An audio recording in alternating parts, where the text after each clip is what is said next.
Hey there.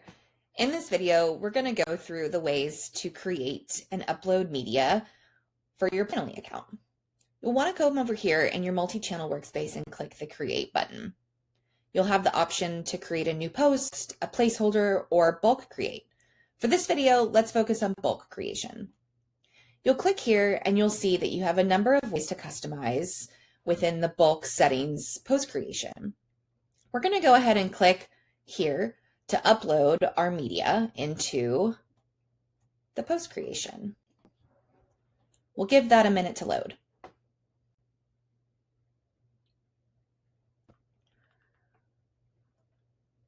Once your media has uploaded, you'll see it has its own individual line that you can customize. From here, we're going to want to add our social channels. You can see I've selected Instagram and Facebook, and I'm going to apply that to all. You can then come in here and customize based on each social channel and each post. You'll also have the option to come over here and select the date and time for all, as well as individually. You can do the same for captions. You can create a caption and apply it to all, or write a caption for each post.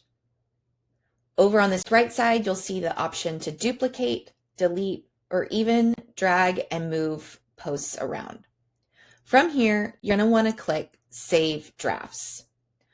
Please note that this is saving the drafts over here to your grid, but they have not been scheduled yet. You'll click on the post, open it up, and then you can select your date and time, auto post or reminder, and schedule. I hope this was helpful. Looking forward to seeing the posts y'all create.